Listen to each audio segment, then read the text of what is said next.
Hi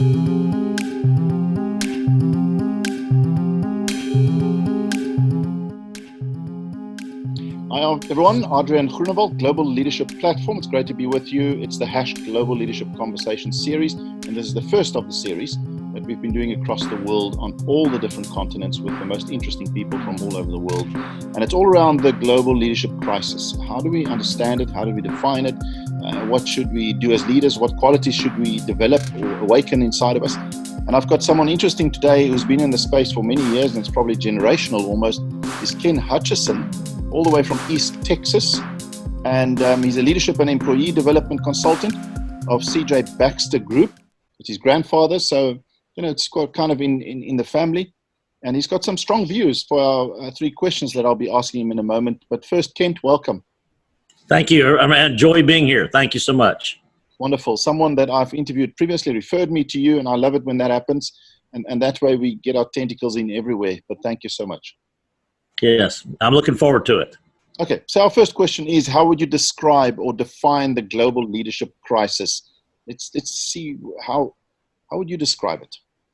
Well, it's interesting. As a consultant, I currently work with both private industries, businesses industries, as well as some government agencies in our local townships and cities.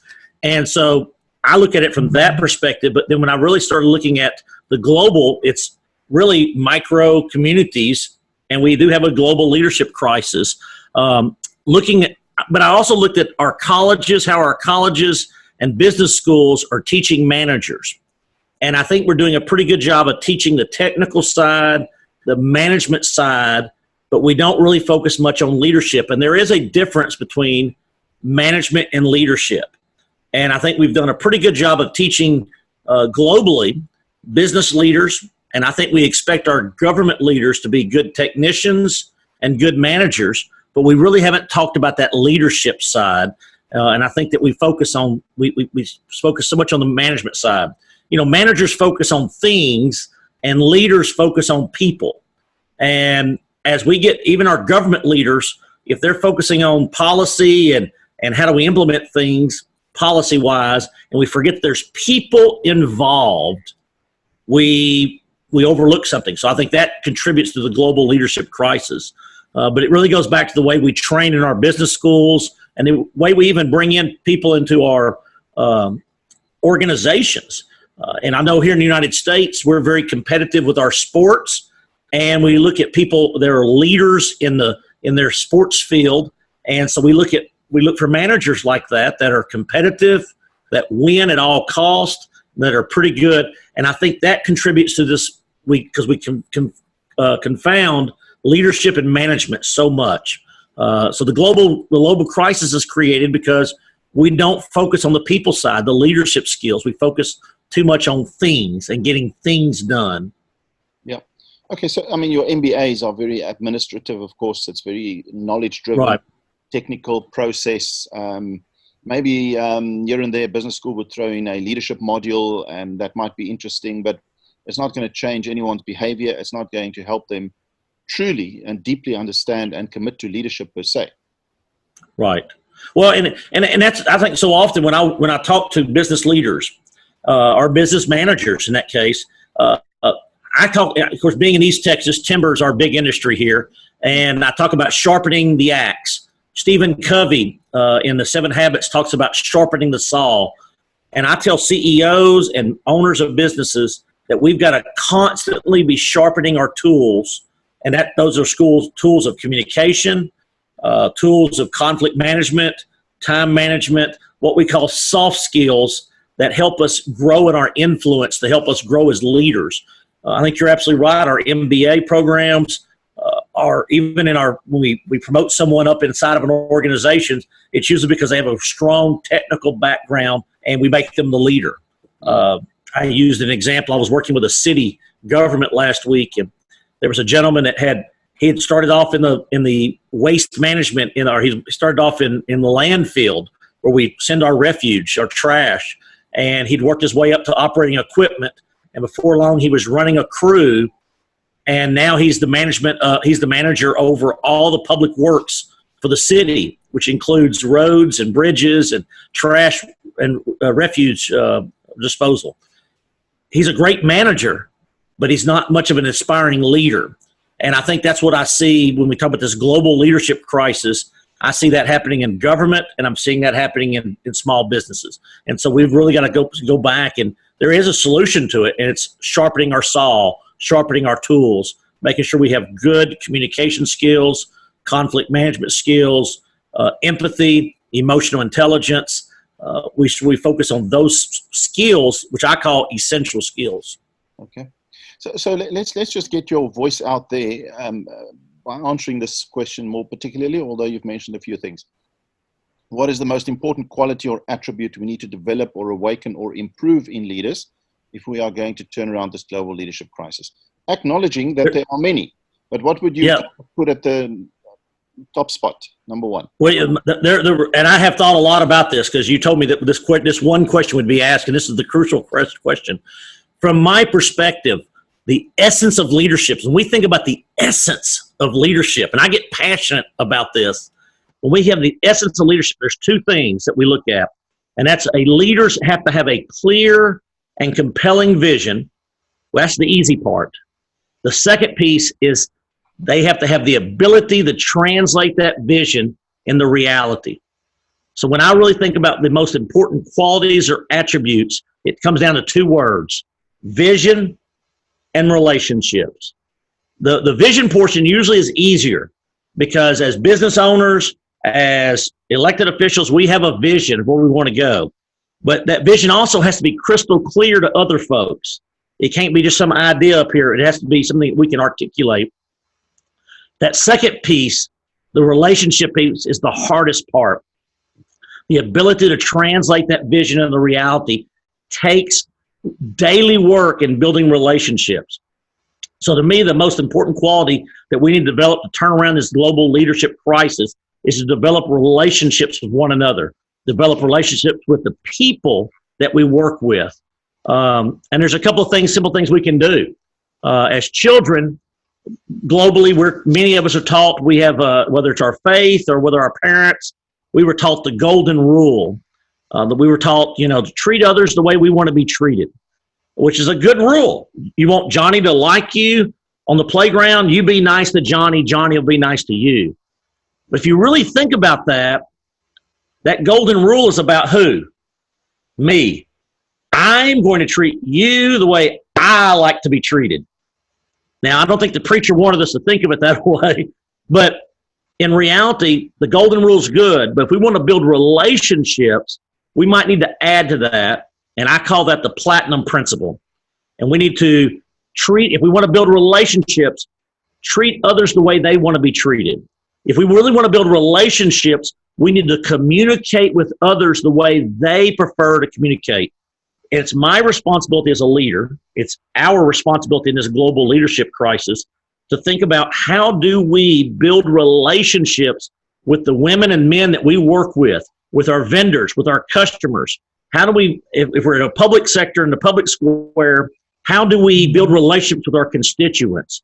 And to do that, we've got to not change who we are, although some of us may need to change some things. We need to address the behaviors we have. And let me give you a couple of examples. In my workshops, I talk about learning styles. And as adults, we know that adults, really there's not a style of learning preference, I should say. We learn either by visual, audio, or kinesthetic. We're either visual, we're stimulated visually, or maybe we listen to audiobooks, and we learn through lectures, or it might be that we're hands-on, we're kinesthetic.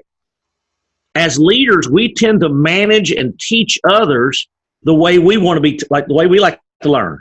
If I'm an audio learner, I usually give oral instructions. If I'm a visual person, I like to give pictures.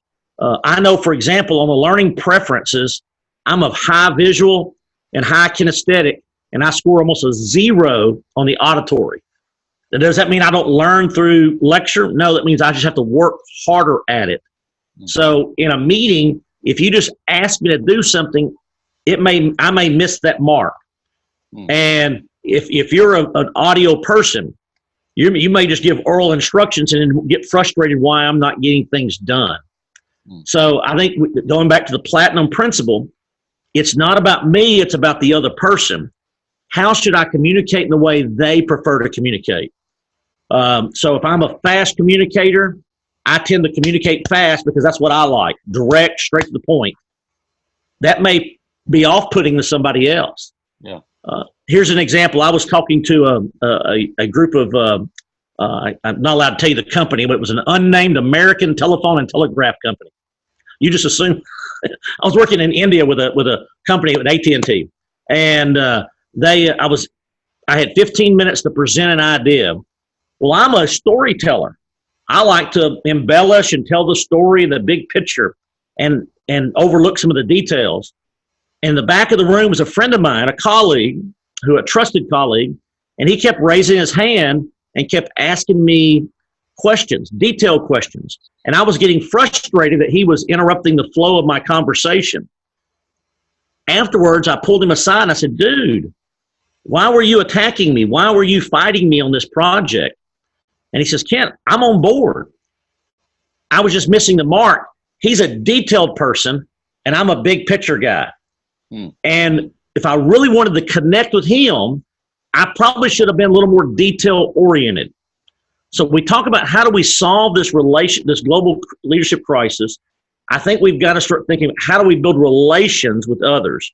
And that starts with our communication styles, our communication preferences.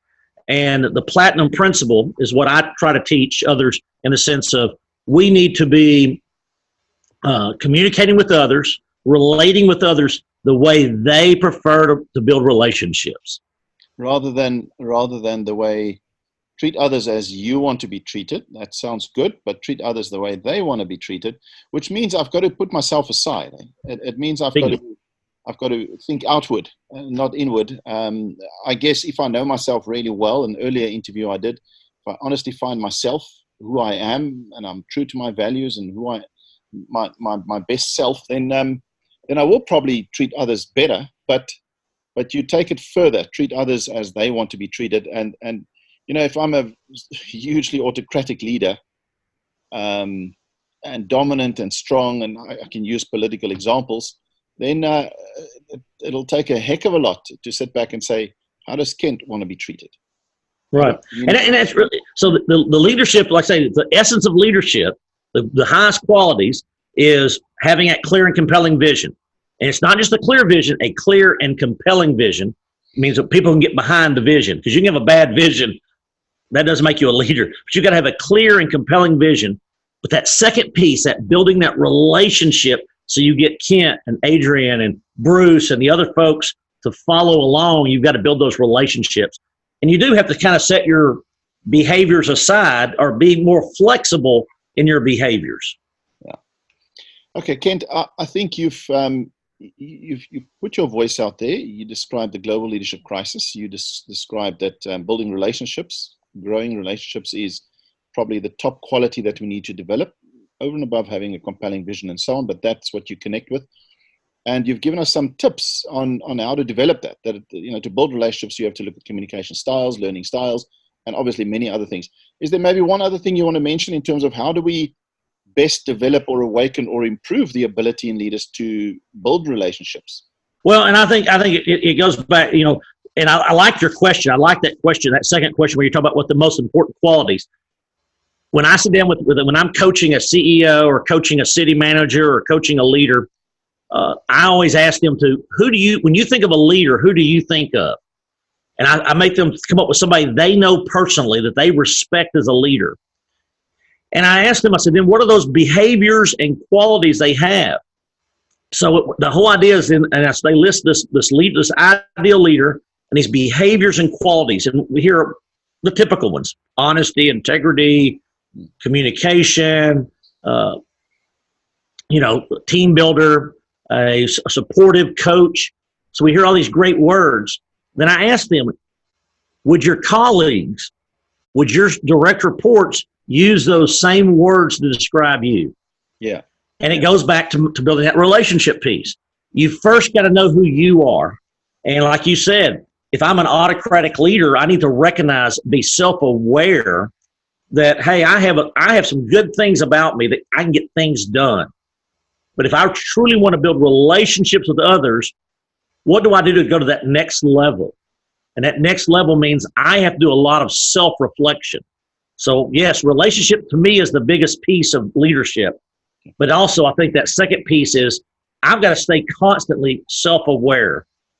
I know that I'm a social, a supportive, talkative, fast-paced guy.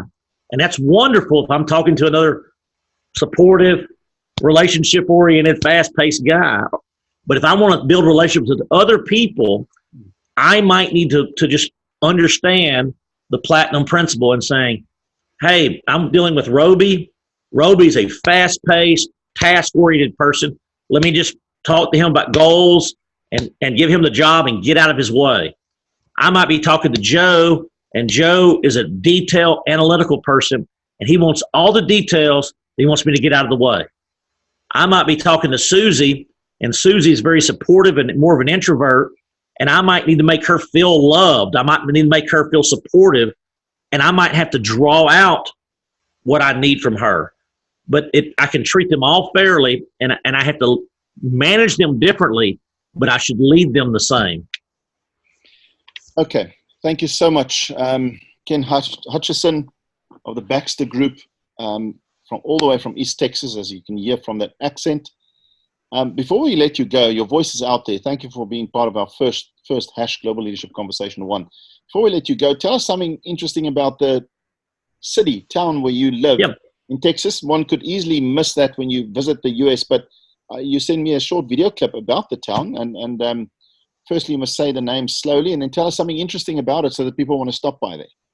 Right. Well, I'm in Nacogdoches, Texas, and that's the oldest town in Texas. It was the very first community established in Texas. We're about 2.5 hours drive north of Houston. We're about 3.5 hours southeast of Dallas. So I'm in what they call the piney woods or the Texas timber country. So timber is the big industry here. I am in a college town, but it's an Indian town. But it's been around for a little over 300 years. So it's young by European standards, but old by American standards. And it was kind of the gateway in Texas when the French traders and the Spanish traders were dealing with the Indians. And there's a legend about the town, but it's a neat little community. I'm fortunate that our business is worldwide. We're a global company as well. We have an opportunity to travel, but it is a neat little town. The cost of living here is nothing. It's just a neat little town with a college, a lot of culture, and it's here it is October, and it's just beautiful weather, and it's just nice and cool. We have one season, and it's hot, and that's about it. It gets cold about 2 weeks in February, and that's about it. So it's a neat part of Texas. Sounds a lot like where I live. We get about 2 weeks. Next to the national park. It's just hot and humid. 6 months, 5 months are quite nice, really good. And then it gets really hot. So I understand that. Thank you so much. We appreciate your energy. We appreciate your wisdom. And Ken Hutchison, all the way from East Texas and of the Baxter Group. We appreciate your time and your experience. Thank you very much for having me. All the best.